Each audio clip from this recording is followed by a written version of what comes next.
Good morning. నా పేరు సౌజన్య. చెన్నై దగ్గర పొన్నేరి బిజినెస్ లో డబల్ కోర్ డైరెక్టర్ గా ఉన్నాను.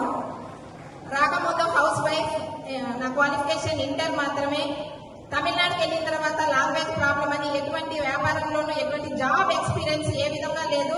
ఇంట్లో నుంచి బయటకు వెళ్ళే అలవాటు అస్సలు లేదు. పిల్లలు స్కూల్ పంపించడం ఉండడం అదే పెద్ద పని అనుకునేదాన్ని, పెద్ద బిజీ లైఫ్ స్టైల్ అనుకునేదాన్ని. మా ఆయన నన్ను బయట పంపించడానికి గొప్పగా చెప్పుకునేదాన్ని, మా నాన్న నన్ను బయట పంపించడు, ఇలాంటి మాటలు చెప్పుకుంటూ బతికిపోయేదాన్ని. ఆ రోజుల్లో కొంచెం ఇన్స్టాల్మెంట్ వ్యాపారాలు అవి ఇవి ముందుకు వస్తాయని చెప్పి మా హస్బెండ్ చాలా వ్యాపారాలు చేసి ఉన్నవి కిందకెళ్ళాం. ఉన్న ప్లేస్ కన్నా కిందకి వెళ్ళాం. అప్పుడే మనీ వాల్యూ తెలిసింది. సార్కి ఓమన్లో జాబ్ వచ్చింది. ఎక్కడ ఏది ఆపర్చునిటీ లేదు, బయట అదర్ కంట్రీకి వెళ్తేనే అని చెప్పి పిల్లల్ని, నాకు ఫస్ట్ అబ్బాయి, సెకండ్ ట్విన్స్, ముగ్గురు మగ పిల్లలు, వాళ్ళని పెట్టుకొని నాకు బయటకు వెళ్ళే అలవాటు లేకపోయినా సార్ డబ్బు కోసం వెళ్ళే కావాలని చెప్పి నన్ను ఆ టైంలో 2 years వదిలి వెళ్ళడంతో బయట ప్రపంచం తెలుసుకున్న టైంలో నాకు దేవుడి దయ వల్ల రేణు అక్క ద్వారా ఈ వెస్టీజ్ ఒక ఆపర్చునిటీ దొరికింది. ఫస్ట్ నేను భగవంతునికి అక్కకి ఈ టైంలో థ్యాంక్స్ చెప్పుకుంటున్నా. ఆపర్చునిటీ దొరికిన వెంటనే అయితే అక్క చెప్తుంటే కేవలం అక్క కోసమే జాయిన్ అయ్యానే కానీ నాకు ఎటువంటి అలవాట్లు లేవు, బయట వెళ్ళే అలవాటు లేదు అని చెప్పేదాన్ని. ఇలాంటి ఒక అవార్డ్ ఫంక్షన్ చూశాను. నా first event award function Madras యూనివర్సిటీలో. చాలా మంది జెంట్స్ అక్కడ ఉన్నారు, లేడీస్ ఇద్దరే ఉన్నారు. ఇంతమంది జెంట్స్ గెలిచారు, లేడీస్ గెలవలేరంటే వాళ్ళిద్దరు గెలిచారు కదా, నేను గెలవగలుగుతానని ఒక నమ్మకాన్ని అక్కడ స్ట్రాంగ్ చేసుకొని ఇంటికెళ్ళి నేను ఇంక వెంటనే మా హస్బెండ్ మాత్రమే కన్విన్స్ చేయాలా, అది ఎలా చేయాలో అర్థం కాక పిల్లలు స్కూల్కి వెళ్ళి స్కూల్ నుంచి వచ్చే టైం మాత్రం అండి ప్లీజ్ ప్లీజ్ ప్లీజ్ అని చెల్లు అన్న ఒక విసిగించి సార్ని ఆయన అనుమతితో నేను బయట రావడం జరిగింది. ఫస్ట్ మా హస్బెండ్ కి టైంలో నేను థ్యాంక్స్ చెప్పుకోవాలి. ఆ టైం నాకు ఇచ్చిన దానికి. సార్ ఇచ్చిన టైంలో నేను 1 year లో 30,000 అటెండ్ చేశాను, 30,000 అచీవ్ చేశాను. 375 రూపీస్ నా 30,000 ఇన్కమ్ వచ్చిన తర్వాత మా అత్తమ్మని పిలిచి కొంచెం పిల్లల్ని చూసుకుందాం, తన బిజినెస్ చేస్తుందంట కొంచెం అని చెప్పి నాకు అక్కడి నుంచి సపోర్ట్ చేయడం జరిగింది. 48,000 అయ్యి 63,000 అయింది కోవిడ్ కి ముందు.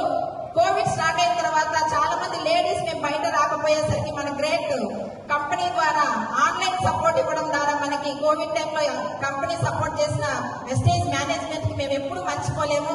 అన్ని మనకి ఆన్లైన్ సపోర్ట్ అయినాయి. ఆన్లైన్ సపోర్ట్ ద్వారానే ఈ రోజు మన టీం ఎదిగింది. 70,000 అయ్యి 1 lakh అయ్యి 2 lakhs అయ్యి 3 lakhs అయ్యి నా హైయెస్ట్ ఇన్కమ్ 4,70,818 రూపీస్.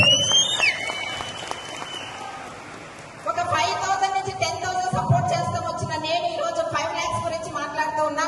అది మాత్రమే కాదు, ఎక్కడైనా ఒక ఊటీ కొడైకెనాల్ ప్లాన్ చేసుకుంటే కూడా పిల్లల ఫీజా, ఊటీ కొడైకెనాల్ అని అడిగితే ఏమొద్దు పిల్లల ఫీజు అని చెప్పేవాళ్ళం. ఎక్కడికి ఏ టూర్ కానీ వెళ్ళేది కాదు, ఎందుకంటే మాది జాయింట్ ఫ్యామిలీ. ఈ బిజినెస్ మూలంగా ఈ రోజు కంట్రీస్ అయితే చెప్పడానికి టైం ఉండదు.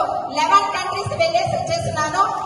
నెక్స్ట్ 2-wheeler లోనే మా ట్రావెల్. ముగ్గురు పిల్లలన్నా నా సీట్ ఎక్కడ ఉంటుంది ఒకసారి ఆలోచించుకొని చూడండి.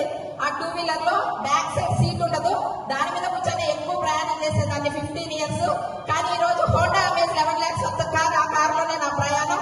నా ద్వారా ఈ రోజు చాలా మంది లేడీస్ కార్లలో ప్రయాణం చేయడం నాకు ఈ బిజినెస్ లో చాలా హ్యాపీనెస్ ఇస్తుంది. Next house. చిన్నపిల్లలు ఉన్నప్పుడు కూడా హౌస్ అనేది చాలా కష్టంగా ఉండేవి, ఎందుకంటే ఒక రూమ్ లోనే అన్ని ఉండేది, హాలు, బెడ్రూమ్, అన్ని కిచెన్ అన్ని అవే. అలాంటి ఉన్న మేము ఈ రోజు వెస్టేజ్ ద్వారా హౌస్ ఫండ్ ద్వారా 1,25 లక్షల్లో ఈ రోజు డూప్లెక్స్ హౌస్ కట్టుకోవడం జరిగింది. ఒక స్ట్రాంగ్ డెసిషన్ మాత్రం, నిర్ణయం మాత్రం తీసుకోండి. రెండో విషయం, కన్సిస్టెన్సీగా వర్క్ చేసాం. ఏది జరిగినా రోజు చూడండి, ఒక రాయి మీద ఒక చుక్క రోజు పడుతుంటే కన్సిస్టెన్సీ, రాయి అయినా హోల్ అవ్వాల్సిందే. ఆ విధంగా కన్సిస్టెన్సీ వర్క్ చేసాం. హార్డ్ వర్క్ అయితే ఏం లేదు. హార్డ్ వర్క్ అని అనుకుంటే ఖచ్చితంగా అది తప్పు.